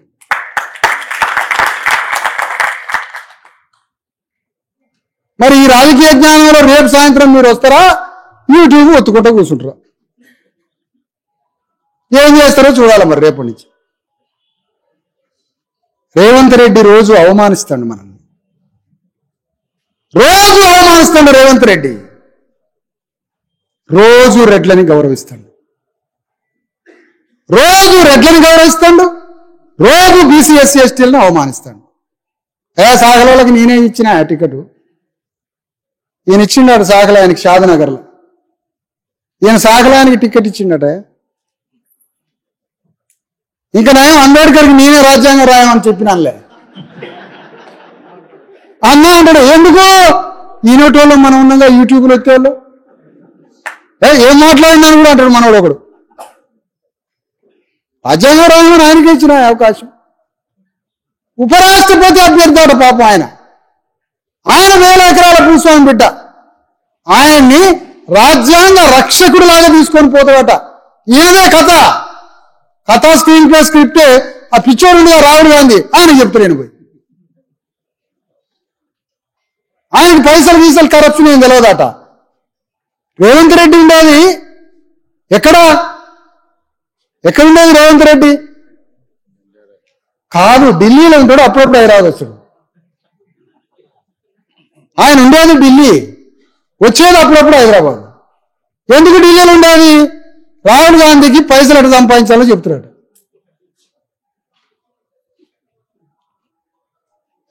రేవంత్ రెడ్డి వనపర్తిలో చదివిండాట, ఒక పాఠం మిగిలిపోయింది. అదే ఇప్పుడు ఈ మీటింగ్ పాఠం. ఇది నాలుగు ఇది వినాలా? మరి నాలాంటి అరెస్ట్ చేయాలని తిరుగుతుంటాట. నన్ను అరెస్ట్ చేస్తే నేపాల్ అయితే శ్రీలంక అయితే నాకైతే తెలియదు. మేము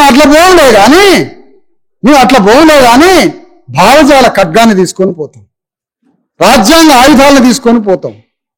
అందుకనే రేవంత్ రెడ్డి అయినా కేసీఆర్ అయినా ఇది మనల్ని అడ్డం పెట్టుకొని లక్షల కోట్ల సామ్రాజ్యాన్ని విస్తరించుకున్నారు. ఒకని దగ్గర 1,00,000 కోట్లు ఉన్నాయంటే మన అయ్యలు చచ్చిపోయినట్టు అర్థం, అనారోగ్యాల పాలై. మనకు ప్రోటీన్ ఫుడ్ లేక చచ్చిపోయినట్టు అర్థం, మనకి తిండి లేక, పని లేక. వనపర్తి, మహబూబ్నగర్ జిల్లా భారతదేశంలో ఉన్న సమస్త కట్టడాలని కట్టినటువంటి రక్త మాంసాలు దేశానికి అర్పితం చేశారు. బాక్రానంగల్ కట్టింది మహబూబ్నగర్లు కాదా? సాగరోలు కాదా? ఇక్కడ ఉన్నది మానవమాదిగలు కాదా? ఇక్కడ ఉన్న బీసీఎస్సీ ఎస్టీలు పోయి బాక్రానంగల్ కట్టలేదా? నాగార్జున సాగర్ కట్టలేదా? దేశమంతా రోడ్లు వేయలేదా? బొంబాయి మొత్తం కట్టలేదా? దేశానికి రక్త తర్పణ చేసి సావలేదా? మేము చచ్చిపోలే? మగవాళ్ళంతా చచ్చిపోలే? మా ఆడవాళ్ళందరికీ ముదుట బొట్టు పోలేదా? సింధూర్ ఆపరేషన్ అది కాదురా బాబు, జేఏసీ సింధూర్ ఆపరేషన్. ఎందుకు? మా అక్కల్ని, మా తల్లుల్ని, మా అమ్మల్ని 100 ఏళ్ళు వైధవ్యం రాకుండా నిండు ముత్తైదులాగా బతకాలని సింధూర్ ఆపరేషన్ మొదలుపెట్టినాం జేఏసీ పేరు మీద. ఎందుకు? నువ్వు సరిహద్దు సైనికుడివి. దేశం లోపట కాపాడే సైనికులం బీసీఎస్సీ. అందుకోసం తెలంగాణ గడ్డ మీద ఇంత పెద్ద మేధోపరమైనటువంటి కార్యక్రమాన్ని మీ ముందు తీసుకొస్తున్నాం. ఒక్కరన్నా ఆలోచిస్తానరా? ఈ భావజాల పంటని గ్రామంలో పండిస్తే గ్రామంలో ఎంపీటీసీ మనదే. ఈ భావజాల పంటని గ్రామంలో 20 గ్రామాల్లో పండిస్తే మండలాధ్యక్షులం మనమే. ఈ భావజాల పంటని నియోజకవర్గాల్లో 200 గ్రామాల్లో విస్తరిస్తే ఎమ్మెల్యే మనమే. ఇట్లా మొత్తం రాజ్యాన్ని విస్తరించుకుంటూ ఈ భావజాల పరంపరని ఇది ఒక అణువాపులాగా లేపితే ఈ శబ్దాన్ని బ్యాలెట్ బాక్స్కి ఇస్తే ముఖ్యమంత్రి పీఠం మనదే. ఈ మేధోపరంగా ఆలోచించాలి కదా, మీరు ఆలోచించాలి కదా. మంచిగా అద్దం ముందు నిలబడి గడ్డాలు నీట్గా తీసి 4 తెల్ల బట్టలు పట్టించుకొని జతలు మంచిగా ఛాతిని పైకి లేపి రాజకీయం మొదలుపెట్టండి. రేపటి నుంచి రాజకీయం మొదలుపెట్టండి. రేపటి నుంచి వానికి అర్థమైపోయింది, రెడ్డి గారికి కథ మొత్తం అర్థమైంది. ఇది ఇంట్లో మొత్తం రేట్లంతా, ఇది వెలగదొరల మొత్తం ఇంటారు. ఇది వానికి అర్థమైపోయింది, రాజకీయంగా బయలుదేరుతాడు రా. ఏమనుకుంటాడో తెలుసా రెడ్డి గారు? ఏదో వీడు తెలసొక్క కుట్టించిండు, వీడి ఇంట్లో ఏదైనా సమస్య రాకపోదా, వీడు 10,000కి రాకపోడా.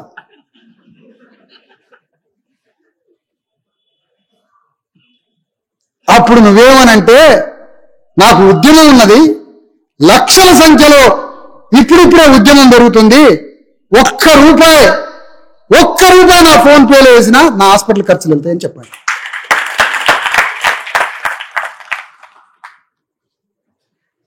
అందుకనే 12,000 గ్రామాల్లో రెడ్డి వెలమదొరలు ఆయా గ్రామాల్లో నిలబడ్డారు. రాజకీయంగా ఎదురుగా నిలబడ్డారు. ఊర్లో ఒక్కడు మనసుతో మనల్ని పరిపాలించలేదు. ఆ నిలబడ్డ కమ్యూనిస్ట్ పార్టీలో రెడ్డి, తెలుగుదేశం పార్టీలో రెడ్డో కమ్మో, ఇంకో కాంగ్రెస్ పార్టీలో రెడ్డి, టీఆర్ఎస్ లో వెలమైన రెడ్డి ఆయన, అన్ని పార్టీల జెండాలు పాతిండ్రు గ్రామంలో. వాడు అన్నదమ్ములైనా ఇంకోడైనా, కానీ ఆడ ఆరో జెండా రావాలి కదా.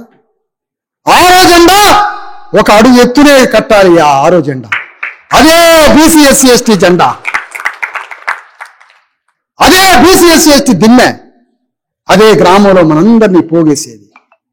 మనలో ఎన్ని విభేదాలున్నా కూర్చొని మాట్లాడుకోవాలి, మనమంతా చర్చించుకోవాలి మనమంతా. ఆ విధంగా 12,000 గ్రామాలని పరిపాలిస్తున్న రెడ్డి, వెలమ, కమ్మ, కాపు ఈ దొరలంతా ఉన్నారు కదా, వాళ్ళకి అభిముఖంగా బీసీ ఎస్సీ ఎస్టీలలో ఉండే 100 కులాల నుంచి నాయకులను నిర్మించి ఎదురుగా అభిముఖంగా యుద్ధం చేయడానికి శిక్షణా తరగతులు ఏర్పాటు చేస్తున్నాం. అన్ని కులాలకి కూర్చొని తెలుసుకున్నాం లెక్కలు. భూమి ఎక్కడికి పోయింది, వైద్యం ఎక్కడికి పోయింది, దవాఖాన ఎక్కడికి పోయింది, మన పైసలన్నీ ఎక్కడికి పోయినాయి, మన రాజ్యం వస్తే ఏ విధంగా పరిపాలిస్తాం, సమస్తం మాట్లాడుకుందాం శిక్షణలో. అట్లా ఒక్కొక్క గ్రామాన్ని తెలంగాణలో 10,000 గ్రామాలను తయారు చేద్దాం. ఆ తయారు చేయడానికే మనం కమిటీల రూపంలో పోయి ఉద్యమాన్ని డెవలప్ చేద్దాం. తెలంగాణ గడ్డ మీద ఉమ్మడి మహబూబ్ నగర్ జిల్లా రాజకీయంలో తెలంగాణ ఉద్యమం తరఫున వెలమదొరలేమో రాజ్యాంగం రాకముందు సంస్థానాలని కూలిపోయినాయి. కొల్లాపూర్ సంస్థానం వెలమదొరలది కూలిపోయినాక తెలంగాణ ఉద్యమం వచ్చింది. తెలంగాణ ఉద్యమం వచ్చినాక వెలమదొరల రాజ్యాంగం కూలగొడితే తెలంగాణ ఉద్యమం తరఫున మహబూబ్ నగర్ పార్లమెంటుకి వెలమదొర పోటీ చేసింది. ఒక వెలమ రాజ్యాంగం కూలగొడితే తెలంగాణ ఉద్యమం తరఫున మహబూబ్ నగర్ పార్లమెంటుకి పోటీ చేయడానికి కేసీఆర్ అనే వెలమదొర వచ్చింది ఇక్కడికి. రాజ్యాంగమేమో వెలమదొర రాజ్యాన్ని కూలగొట్టింది. పోటీ చేయడానికేమో వెలమదొర వచ్చింది. ఒక పద్మశాలి ఆయనకు కూడా రాజ్యాంగం పోటీ చేయమనే అవకాశం ఇచ్చింది.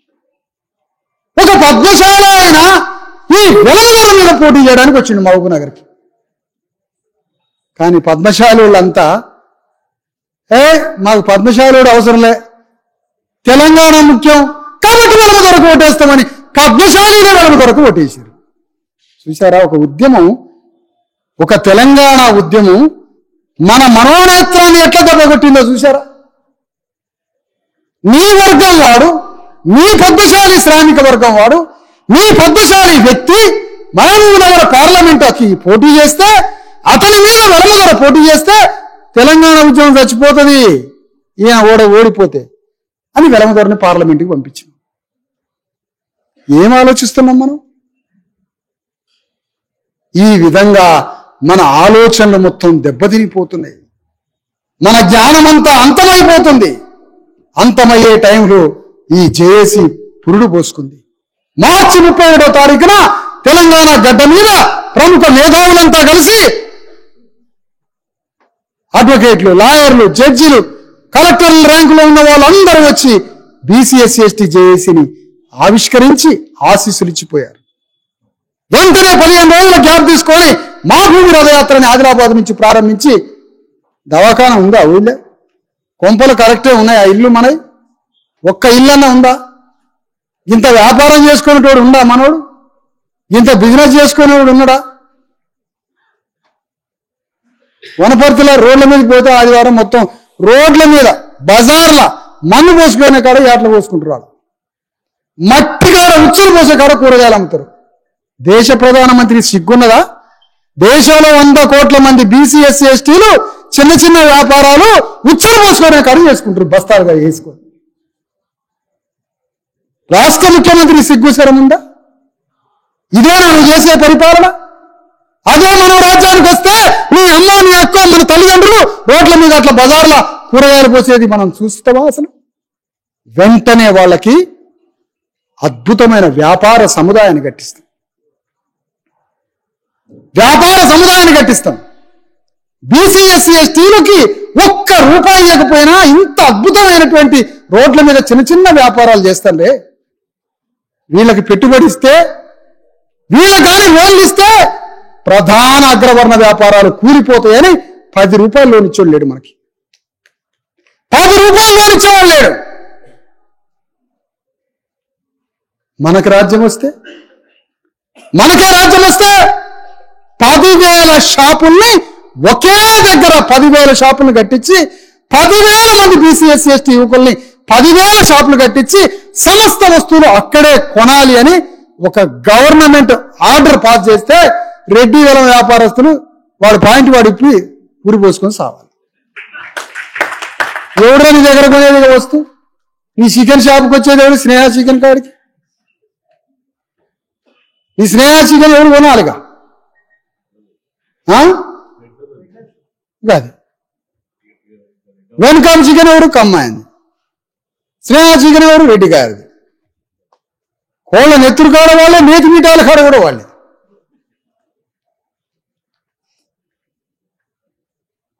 కమ్యూనిస్ట్ పార్టీ నాయకుడు చంద్రపుల్లారెడ్డి, నేతి మిఠాయిలు చంద్రపుల్లారెడ్డి. అందుకని ఇక్కడ మనం ఏం కోరుతున్నామంటే ఆల్టర్నేటివ్స్ ఇవన్నీ మనం ఆలోచించాలి. మన రాజ్యం వస్తే మనం ఏం ప్రతిపాదన చేస్తామో ఆలోచించాలి.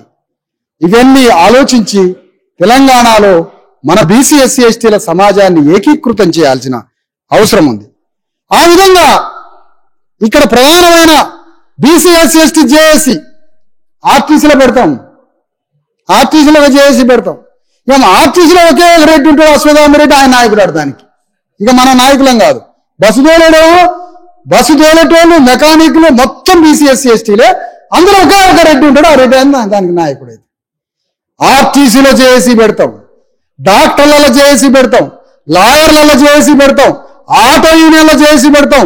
100,000 శ్రామిక వర్గాల్లో ప్రభుత్వ కార్యాలయాల్లో ఈ జేఏసీని అన్ని రంగాల్లో విస్తరిస్తాం. మొత్తం లేపడానికి మీరేం చేయాలో చెప్పుకోదు.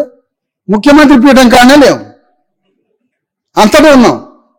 అక్కడ ఒక దగ్గరే లేవు, ఆడ రాసుకొని ఉంటాడు. ఇక ఒక్క పైసా పావాలేని శాఖ ఇచ్చారట శ్రీహరి గారికి మీ జిల్లాలో, ముద్రాశాయానికి, పాపం ముదిరాజుకి. పైసా లేదు, పావల లేదు, సచ్చినట్లేదు, బతికినట్లేదు. ఆ మంత్రి పదవి రాజసం లేదు, నాయకత్వం లేదు. దాంట్లో ఏం చేయాలి మరి దాన్ని? అందుకనే మనం ప్రతి చోట టీచర్లలో చేసి, లాయర్లలో చేసి, అడ్వకేట్లలో సమస్త రంగాల్లో బీసీ ఎస్సీ ఎస్టీ చేసి వెళ్ళిపోతుంది. అన్ని రంగాల్లోకి తీసుకెళ్లి దాన్ని అద్భుతంగా తీర్చిదిద్దుతాం. తెలంగాణ గడ్డ మీద మొత్తం సమాజాన్ని ఏకీకృతం చేసి అందులో నుంచి రాజ్యాన్ని తీసుకొచ్చి, ఆ రాజ్యం మన పూర్వీకులకి, మన అయ్యలు తాతలు మన కోసం చచ్చిపోయి, మరణించి, బలైపోయి, దోపిడీకి గురై మనల్ని కన్నటువంటి మన తాతలకి ముత్తాతలకి నివాళి మన అధికారం ద్వారానే మన పూర్వీకులకి నివాళిద్దామని తెలియజేస్తూ, ఇందులో మీరంతా భాగస్వాములై గ్రామాలలో నాయకత్వ జెండా తీసుకొని కథానాయకులుగా మారాలి. వాళ్ళని చెప్పిన కథానాయకుడు రెడ్డి రావులు కథానాయకులేను. మన బీసీ ఎస్సీ ఎస్టీలు కథానాయకులుగా మారి తెలంగాణ గడ్డ మీద రాజ్యాన్ని తీసుకురావడానికి కావాల్సిన పునాదులు వేయడానికే ఈ జేఏసీని తీసుకొచ్చినాం. వనపర్తిలో ప్రతి గ్రామంలో జేఏసీ మీటింగ్ జరగాలి, మండలాల్లో జేఏసీ మీటింగ్లు జరగాలి, జిల్లాలో జరగాలి. వనపర్తిలో అతిపెద్ద బహిరంగ సభ కూడా జరగాలి జేఏసీ. ఆడు చెబుతాం ఇక ఒక్కొక్కల కథ. ఇక్కడ ఎమ్మెల్యేగా పోటీ చేసిన ఆయన ఎన్ని వేల ఎకరాలు సంపాదించిండు, ఏ నది ఒడ్ల పక్కన 100 ఎకరాల ఫార్మ్స్ కట్టిండు. మరి ఆయన గొంతు తాడు కట్టి ఆ నదులనే తీసుకుపోయేద్దామా, కాట్ల కలుపుదామా కూడా మాట్లాడుకుందాం ఆ బహిరంగ సభలో. ఆయనకి ఎదురుగా ఇంకో రెడ్డి గారు ఎవరు? బీజేపీ నుంచి రెడ్డి అన్నట, కాంగ్రెస్ నుంచి రెడ్డి అన్నట, అందరూ రెడ్లేనట ఈ కొల్లాపూర్, ఈ వనపర్తి సంస్థానాల్లో. అరే మీకు ఏం సంబంధం మా ప్రజలతోటి? మీకు మాకు ఏంటి, ఎక్కడ సంబంధం? అందుకని వాళ్ళ రాజకీయాలన్నీ మాట్లాడదాం, వాళ్ళు ఏం చేస్తారో మాట్లాడదాం. కొండపల్లి సీతారామయ్య నక్సలైట్ ఉద్యమంలో మార్క్సిస్టు పాఠాలు నేర్చుకున్న ఈ Wanaparthy MLA TRS MLA Marxist పార్టీలో పనిచేసిండట. మార్క్సిస్ట్ పార్టీలో పనిచేసి బీసీ ఎస్సీ ఎస్టీ శ్రామికుల నెత్తురు దాగి 100 కోట్లు సంపాదించి 1000 ఎకరాల భూములు సంపాదించిన నువ్వు కమ్యూనిస్ట్ పార్టీ అని చెప్పుకోవడానికి సిగ్గులే అంటున్నా. వీళ్ళ ఆయన మీద కూడా ఎమ్మెల్యే వచ్చిండు, ఆయన ఒక ఎమ్మెల్యే. ఏంది మన బ్రతుకులు ఏంటంటే ఇక్కడ. అందుకనే రాబోయే రోజుల్లో మన వర్గం నుంచి ఎమ్మెల్యే కాబోతున్నాడు వనపర్తికి, రాసి పెట్టుకోండి.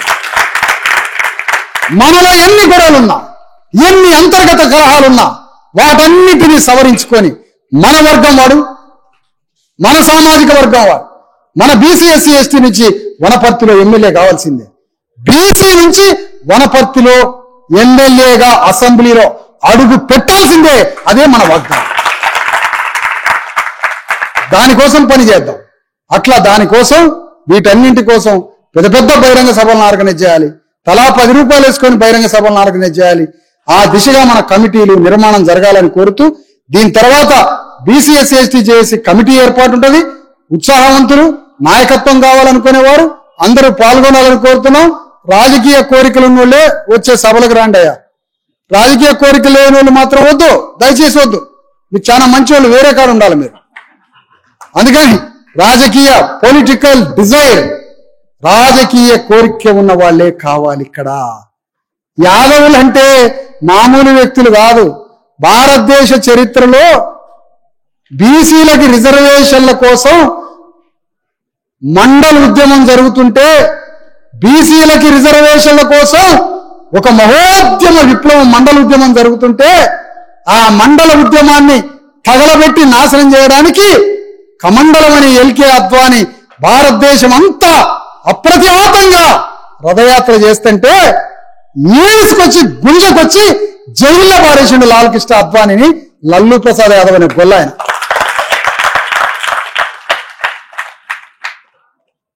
అతను నెల్లూరు వచ్చిండు ఒకసారి, యాదవుల మీటింగ్ పెట్టిండు లల్లు ప్రసాద్ యాదవ్ 96ల.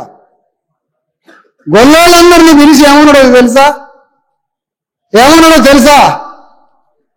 రాజకీయాలలో పోటీ చేయాలనుకున్నోడు ఈ మీటింగ్ లో ఉండండి, లేకపోతే బయటికి వెళ్ళిపోండి అని చెప్పిండు. ఇది లల్లు ప్రసాద్ యాదవ్ చెప్పిన మాట. ఒక మండల ఉద్యమం జరుగుతుంటే దేశమంతా రేవంత్ రెడ్డి ఎప్పుడున్నాడు? ఏబీవీపీలో ఉన్నాడు. ఎప్పుడు? మండల ఉద్యమం జరుగుతుంటే. మండల ఉద్యమంలో ఉన్నప్పుడు మండల వైపు ఉండాలా రేవంత్ రెడ్డి? మండల్ బీసీ రిజర్వేషన్లని అంతం చేసినా కమండల్ ఉద్యమం నడుపుతున్న ఏబీవీపీలో ఉన్నాడు. ఎవరు ఇటువైపు ఉన్నారు? మండల ఉద్యమం జరుగుతుంటే కె చంద్రశేఖర్ రావు మండల ఉద్యమం వైపు ఉన్నాడా? అగ్రకులాల మండల వ్యతిరేక ఉద్యమంలో ఉన్నాడా? వ్యతిరేక ఉద్యమంలో ఉన్నాడు కేసీఆర్. నువ్వెట్లా పోయినావు తెలంగాణ ఉద్యమానికి? కోదండ రామిరెడ్డి మండల ఉద్యమం జరుగుతుంటే బీసీల కోసం మండల వైపు ఉన్నాడా? అగ్రకులాల వైపు ఉన్నాడా? మండలికి వ్యతిరేకంగా. మండలికి వ్యతిరేకంగా ఉన్నాడు కోదండరాం. నువ్వెట్లా పోయినావు తెలంగాణ ఉద్యమానికి? చరిత్ర తెలుసుకోవద్దా? ఎవరెవరు ఎట్టున్నారో తెలుసుకోవద్దా? కారంచేడులో చుండూరులో నరికి పారేస్తుంటే మాలా మాదిగల్ని బీసీల్ని తెలంగాణ గడ్డ మీద ఉన్న బీసీలు ఎస్సీలు ఎస్టీలు అందరూ కారంచేడులో చుండూరులో వాళ్ళకి ఓదార్పు ఇవ్వడానికి బట్టలు భోజనం కట్టుకొని పోయింది కదా. మరి అందులో రేవంత్ రెడ్డి ఉన్నాడా? అందులో చంద్రశేఖరరావు ఉందా? అందులో కిషన్ రెడ్డి ఉన్నాడా? అందులో కోదండరాం ఉన్నాడా?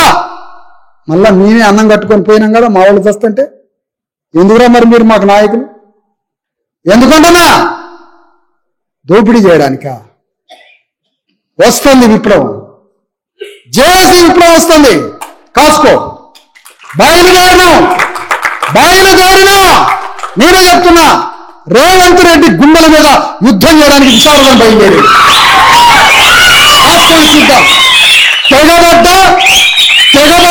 తెగేసిన నేను నాలాగా నా మిత్రులందరినీ తయారు చేయబోతున్నా. మిత్రులందరినీ రాజకీయ నాయకులుగా తయారు చేయబోతున్నా. నువ్వెట్లా ఆర్గనైజ్ చేసుకొని ముఖ్యమంత్రి అయినవో మేము కూడా బీసీఎస్సీ ఎస్టీలు ఆర్గనైజ్ చేసుకొని మేము కూడా ముఖ్యమంత్రి అవుతాం. ఇదే యుద్ధం. ఈ యుద్ధాన్ని కొనసాగించే రాజ్యం వచ్చేంత వరకు కన్ను తెరిసే సోయితో ఉందామని కోరుకుంటూ సెలవు.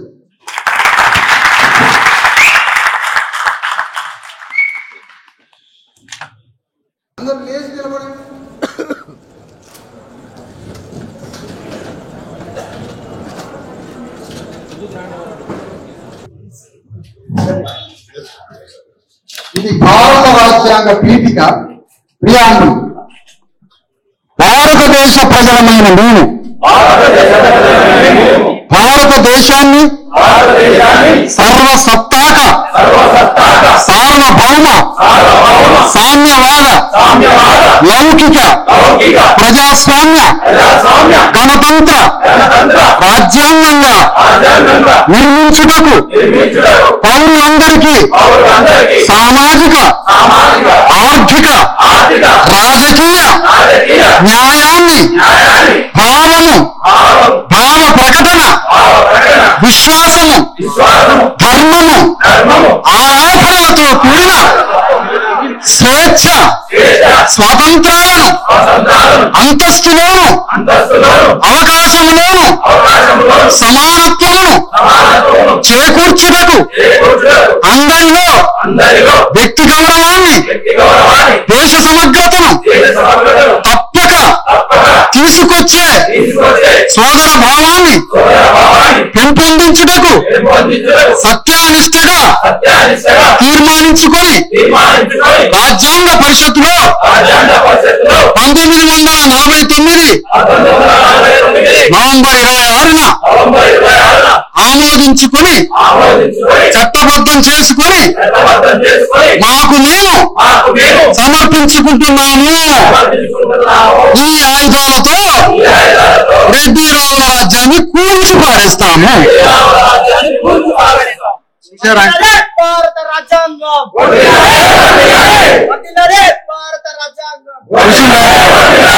చూశారా మిత్రులారా, రాజ్యాంగ పీఠిక ఎంత గొప్పగా ఎవరి కోసం రాయబడిందో చూశారు. ఏ దేశంలోనైనా ఈ మాటలు ఉన్నాయా? ఆస్తిలోనూ అంతస్తులోనూ అట, ఆర్థికంగా రాజకీయంగా అట, అందరూ సమానంగా బతకాలట. ఇంతకన్నా గొప్ప ప్రేరణ ఉంటుందా బాబు భారతదేశం?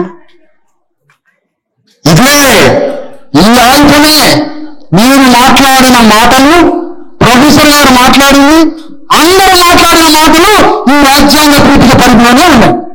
ఇదే మనందరికీ ప్రేరణ. ఈ పీఠికని ప్రతి జేఏసీ సభలో చదివిస్తామని మరొకసారి మీ అందరికీ వాగ్దానం చేస్తాం.